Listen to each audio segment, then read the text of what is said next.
kehidupan kanak-kanak berkeperluan khas. Dipersilakan kumpulan ketujuh.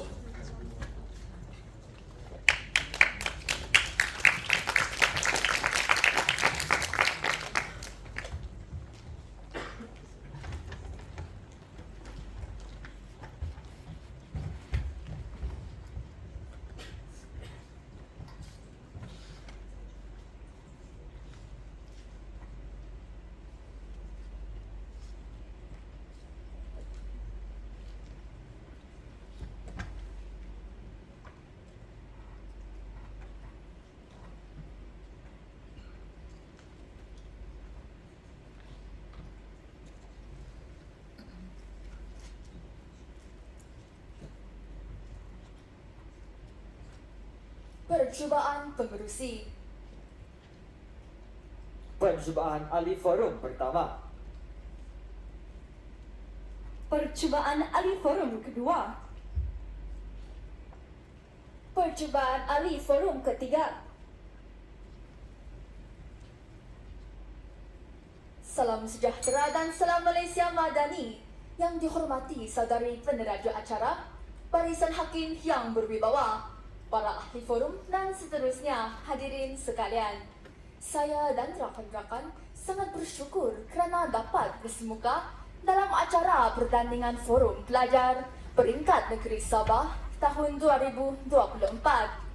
Kita sedia maklum bahawa kanak-kanak berkeperluan khas merupakan kanak-kanak istimewa yang memerlukan penjagaan dan pendidikan khas untuk memperkasakan kehidupan mereka.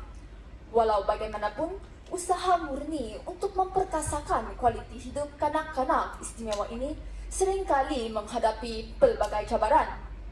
Justru, kita akan membicarakan tajuk yang sedang hangat diperkatakan, iaitu cabaran memperkasakan kehidupan kanak-kanak berkeperluan khas.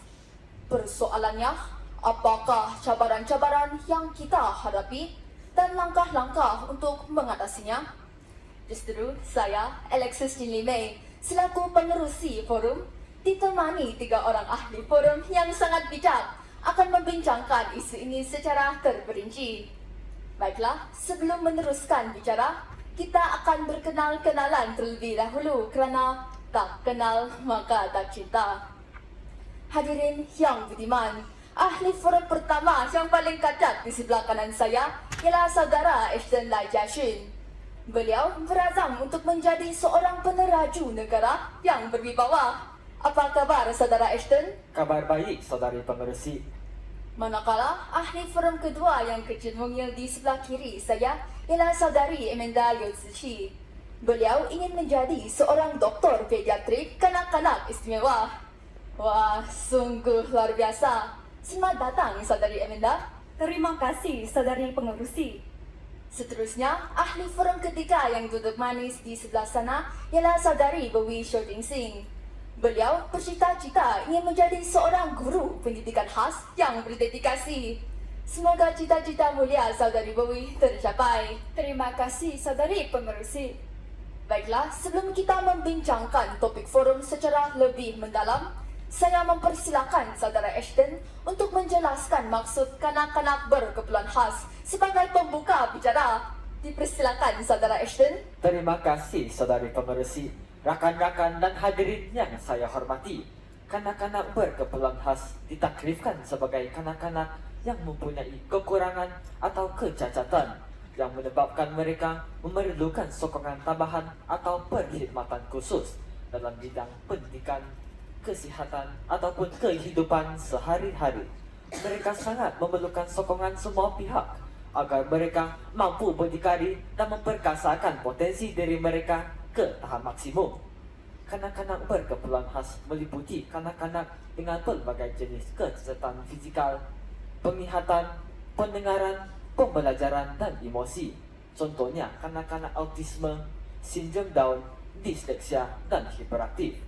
Hadirin sekalian, usaha untuk memperkasakan kehidupan kanak-kanak berkeperluan khas sememangnya banyak cabarannya. Bagaimanapun, kita harus berusaha sedaya upaya untuk mengatasi cabaran ini, kerana di mana ada kemauan, di situ ada jalan. Saudari pengerusi, Semoga penjelasan saya dapat difahami.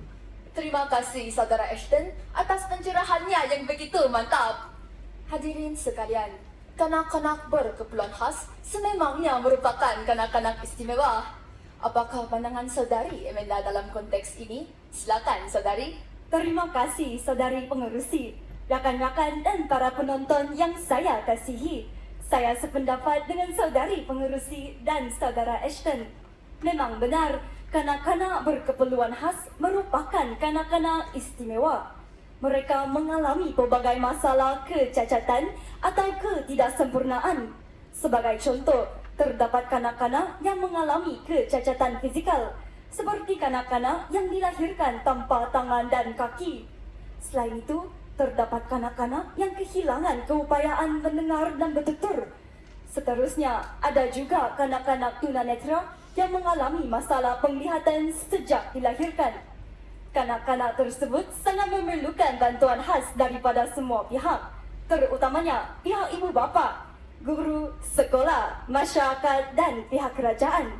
Hadirin sekalian, walaupun kanak-kanak berkeperluan khas biasanya ada kelebihannya, namun mereka juga ada kekurangannya.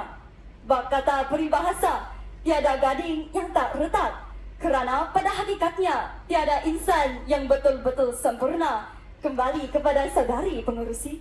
Terima kasih Saudari Amanda. Memang benar, setiap insan ada kelebihan dan ada kekurangannya. Justru, jadikanlah kekurangan tersebut sebagai pembakar semangat untuk merekodkan kejayaan. Baiklah, kita beralih kepada Saudari Bowie.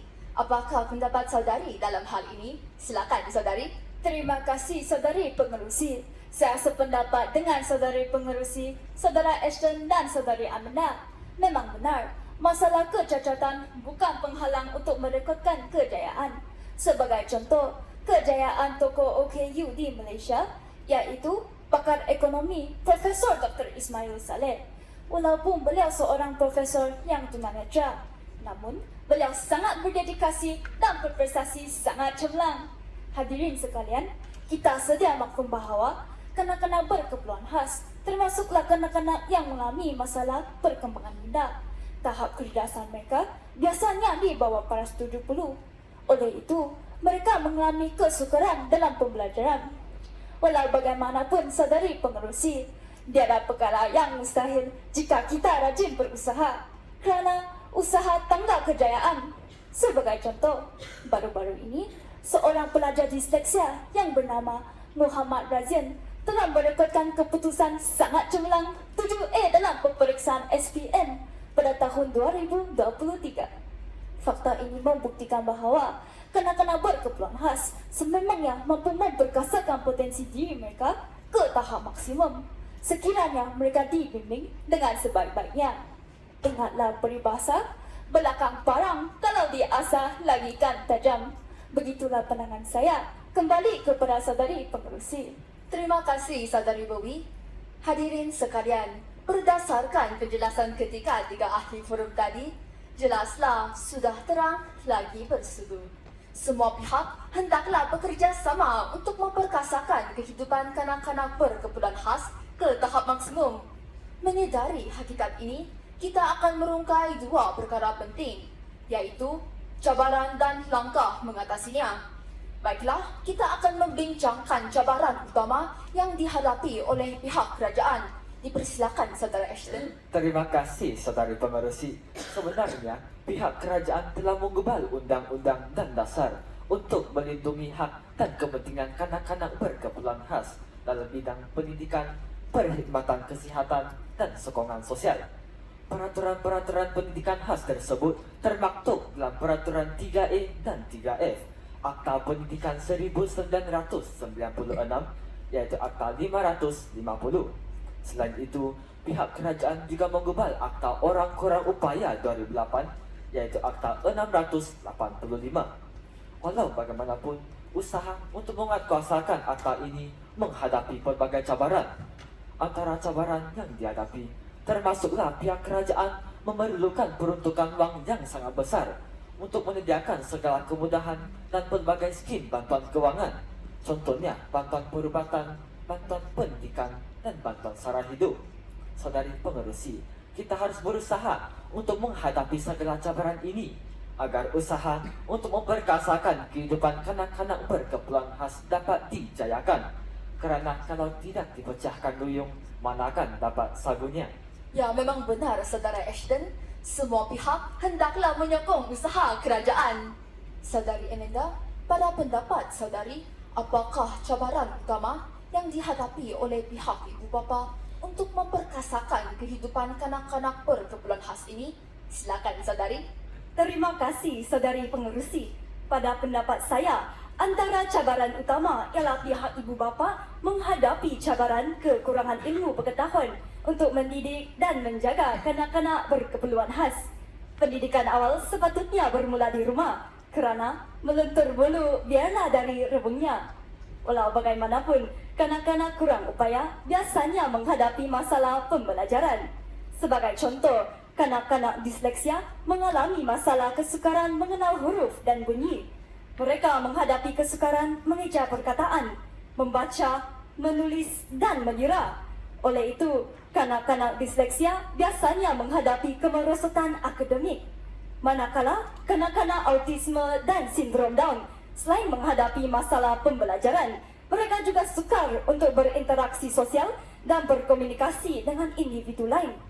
Justru, ada segelintir ibu bapa yang menghadapi masalah, hilang kesabaran, berasa geram dan tega mendera kanak-kanak kurang upaya kerana mereka terhimpit masalah ekonomi dan mengalami tekanan mental semasa menjaga dan mendidik kanak-kanak kurang upaya.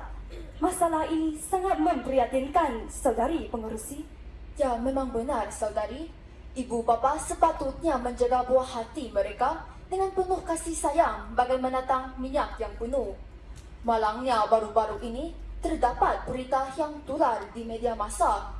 Berita ini sangat menggemparkan masyarakat. Hadirin sekalian, seorang kanak-kanak autisme bernama Zen Ryan yang berusia 6 tahun telah mati dibunuh. Mayatnya dijumpai di kawasan berdekatan kediamannya di Damansara Damai. Setelah 5 bulan siasatan, akhirnya pihak polis memberkas ibu bapa Zen Ryan untuk siasatan lanjut. Kisah kanak-kanak autisme Zen Ryan yang malang ini hendaklah dijadikan sebagai iktibar. Kanak-kanak berkeperluan khas seharusnya disayangi dan dilindungi kerana mereka sangat memerlukan sokongan daripada semua pihak, terutamanya pihak ibu bapa dan guru. Baiklah, kita beralih kepada saudari Bowie. Para pendapat saudari, apakah cabaran yang dihadapi oleh pihak sekolah dan guru? Silakan saudari. Terima kasih saudari pengerusi. Pada pandangan saya, cabaran utama yang dihadapi oleh pihak sekolah dan guru ialah pihak sekolah menghadapi masalah kekurangan sumber. Contohnya, kekurangan sumber kaki tangan, kewangan dan bahan-bahan sokongan. Terutamanya, kekurangan alat bantu mengajar. Saudari pengerusi, berdasarkan statistik Kementerian Pendidikan Malaysia, setakat ini terdapat 104,055 orang pelajar yang berkeperluan khas di negara kita. Justru, pihak sekolah dan guru sangat memerlukan kerjasama semua pihak, terutamanya pihak ibu bapa dan pihak profesional. Contohnya, pihak terapis, doktor pediatrik dan juga kaunselor. Dengan kerjasama semua pihak, diharapkan hasrat untuk memperkasakan kehidupan kanak-kanak berkeperluan khas dapat direalisasikan. Kerana berat sama dipikul, ringan sama dijinjing. Kembali kepada saudari pengerusi. Terima kasih saudari Bowie. Setelah kita memahami cabaran-cabaran yang dihadapi, kita akan membincangkan usaha-usaha untuk mengatasinya. Baiklah, hadirin sekalian, kita akan mendengar penjelasan saudara Ashton. Dipersilakan. Terima kasih saudari pengerusi. Sebenarnya kita harus yakin bahawa setiap cabaran pasti ada cara mengatasinya, kerana setiap penyakit pasti ada ubatnya. Hadirin sekalian, pihak kerajaan terutamanya pihak Kementerian Pendidikan Malaysia, Kementerian Kesihatan Malaysia, Kementerian Pembangunan Wanita, Keluarga dan Masyarakat telah bekerjasama bagai ordenan tebing untuk membantu golongan kurang upaya melalui beberapa jabatan kerajaan. Contohnya, Jabatan Pendidikan Khas Jabatan Pembangunan Orang Kurang Upaya dan Jabatan Kebajikan Masyarakat. Saudari Pengerusi, pihak kerajaan menyediakan kemudahan dan bantuan kewangan yang sangat besar. Berdasarkan bajet tahun 2024, pihak kerajaan memperuntukkan 1.2 bilion ringgit Malaysia untuk kebajikan orang kurang upaya. Ya, memang benar Saudara Ashton. Segala kemudahan dan bantuan kewangan telah disediakan untuk memperkasakan potensi maksimum golongan kurang upaya. Apakah komen Saudari Amanda dalam konteks ini? Silakan Saudari. Terima kasih Saudari Pengerusi. Hadirin sekalian, orang kurang upaya yang berdaftar dengan Jabatan Kebajikan Masyarakat dan memiliki kad OKU akan menerima allowance bulanan RM450 Malaysia. Manakala OKU yang tidak bekerja akan menerima allowance bulanan RM300 Malaysia. Walau bagaimanapun Saudari Pengerusi, setakat ini hanya 620,000 orang kurang upaya telah berdaftar.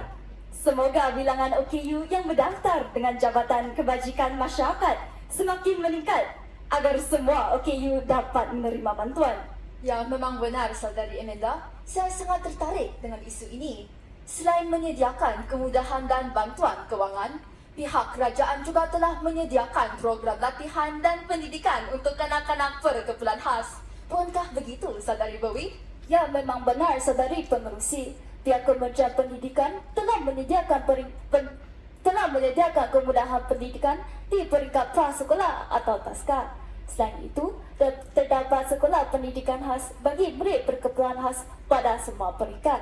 Pihak KBM juga menyediakan program pendidikan khas integrasi bagi murid berkeperluan khas di sekolah harian biasa. Selain itu, terdapat program pendidikan inklusif bagi murid berkeperluan khas. Mereka belajar di kelas yang sama dengan murid biasa. Bagaimanapun, murid berkeperluan khas menerima allowance bulanan RM150 Malaysia.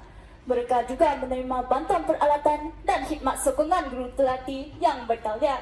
Saudari Pengerusi, pihak kerajaan juga menyediakan pusat pemulihan dalam komuniti untuk kanak-kanak berkeperluan khas agar mereka lebih berketerampilan dan mampu berdikari. Mereka juga menerima allowance bulanan sebesar RM300 Malaysia. Ya, terima kasih Saudari Bowie. Wah, nampaknya perbincangan kita semakin rancak ya. Serancak usaha untuk memperkasakan kehidupan kanak-kanak berkeperluan khas. Baiklah, sebelum kita menutup tirai perbincangan, saya sangat teruja untuk mendengar saranan para ahli forum. Dipersilakan Saudara Ashton. Baiklah Saudari Pengerusi, hadirin sekalian, pada kesempatan ini saya ingin menerus semua pihak, terutamanya masyarakat, pihak swasta dan badan-badan kebajikan agar menyokong segala usaha pihak kerajaan untuk memperkasakan kehidupan kanak-kanak berkeperluan khas. Bak kata peribahasa, ke bukit sama didaki, ke lurah sama dituruni. Dengan itu, hasrat untuk mewujudkan masyarakat madani yang penyayang dapat direalisasikan. Begitulah saranan saya, Saudari Pengerusi. Terima kasih Saudara Ashton. Saya yakin Saudari Amanda juga ada harapan yang hendak disampaikan. Silakan Saudari. Terima kasih Saudari Pengerusi. Hadirin sekalian, saya sangat berharap agar pihak ibu bapa yang dianugerahi kanak-kanak istimewa ini akan menjaga dan menyayangi mereka dengan sabar dan ikhlas. Kanak-kanak ibarat sehelai kain putih. Baik dan buruknya kanak-kanak, ibu bapa lah yang mencerahkannya. Sesungguhnya, ketidaksempurnaan mereka menjadikan keluarga lebih sempurna dan bahagia. Begitulah harapan saya, Saudari Pengerusi. Terima kasih Saudari Amanda. Sudah pasti Saudari Bowie juga ingin menyampaikan saranan. Silakan Saudari. Baiklah Saudari Pengerusi, hadirin sekalian, pada kesempatan ini saya ingin menggalakkan pihak ibu bapa untuk mendaftarkan kanak-kanak luar biasa ini dan memohon bantuan daripada pihak Jabatan Kebajikan dan Jabatan Pendidikan. Kita haruslah memastikan kanak-kanak berkeperluan khas menerima bantuan dan pendidikan yang berkualiti. Kerana kalau tiada rotan, akar pun berguna. Kembali kepada Saudari Pengerusi. Terima kasih Saudari Bowie. Hadirin yang dihormati, sebelum mengakhiri forum ini, izinkan saya untuk menyampaikan kesimpulan. Natijahnya, kanak-kanak berkeperluan khas sangat memerlukan perlindungan, kasih sayang dan sokongan daripada semua pihak. Sesungguhnya, cabaran untuk memperkasakan kehidupan kanak-kanak berkeperluan khas hendaklah ditangani dengan bijak.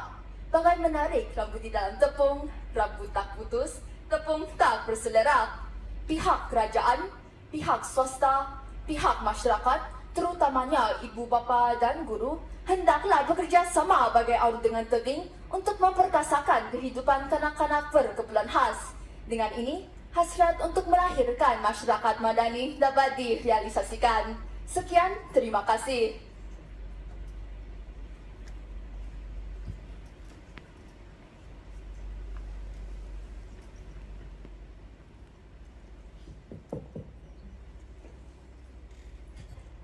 Terima kasih kumpulan 7.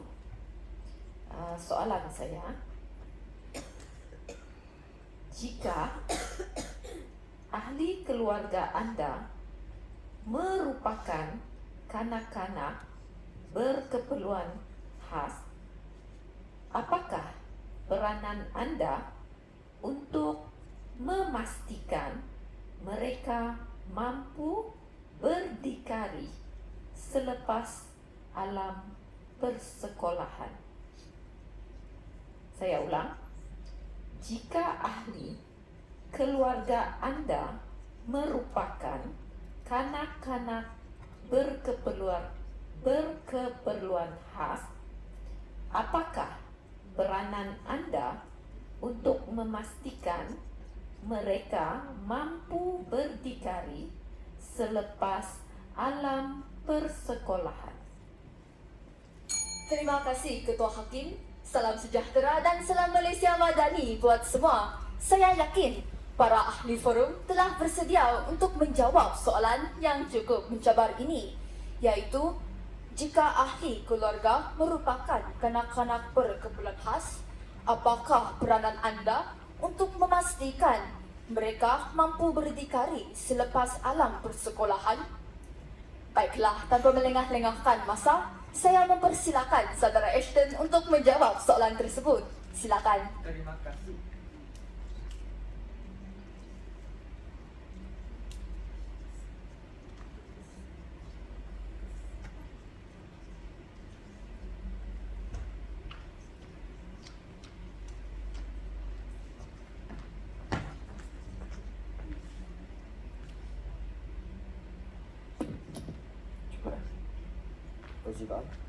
Terima kasih saudari pengerusi, barisan hakim yang arif lagi bijaksana dan hadirin yang saya hormati. Sekiranya ahli keluarga saya merupakan kanak-kanak berkeperluan khas, saya akan memastikan ahli keluarga mendapatkan hak dan bantuan daripada pihak kerajaan. Sebagai contoh, saya akan memastikan ahli keluarga berkeperluan khas saya telah berdaftar dengan Jabatan Kebajikan Masyarakat, Jabatan Pendidikan Khas dan Jabatan Kebajikan Masyarakat, agar mereka dapat menerima bantuan dari segi kewangan, kesihatan dan pendidikan selaras dengan undang-undang. Justru saya, sekiranya ahli keluarga saya merupakan kanak-kanak berkeperluan khas, saya hendaklah menyokong peranan untuk mendidik kanak-kanak berkeperluan khas ini sejak kecil lagi, kerana belum berbulu biarlah dari rebungnya.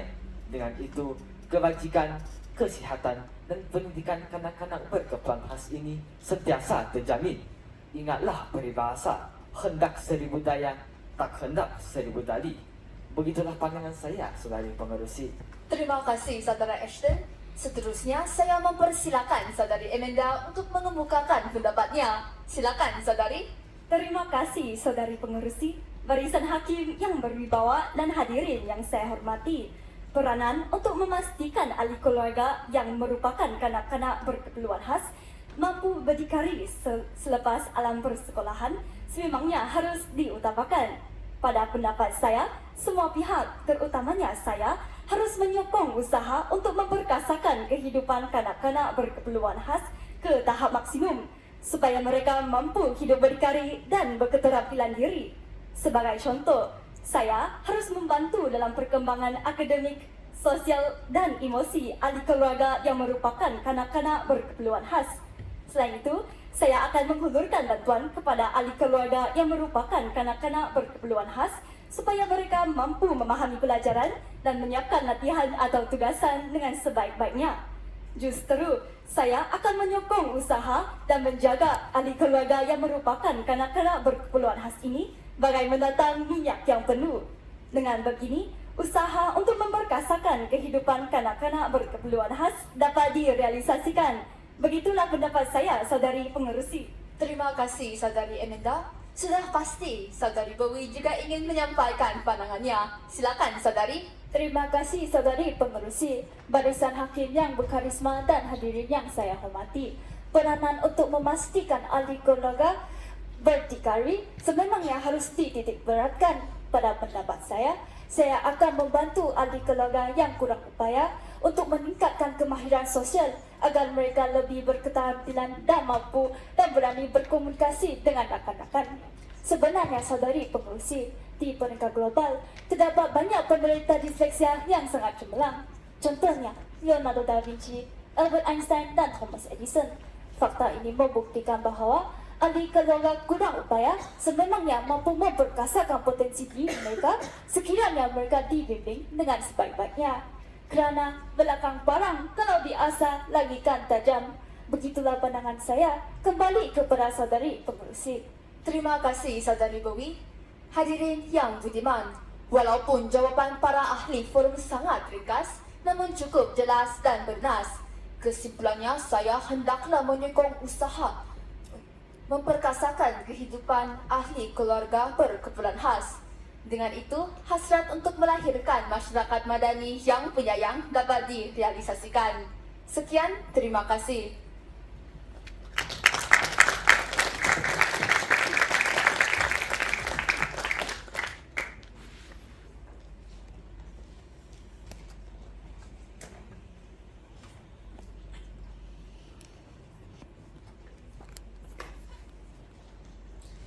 Terima kasih diucapkan kepada kumpulan ketujuh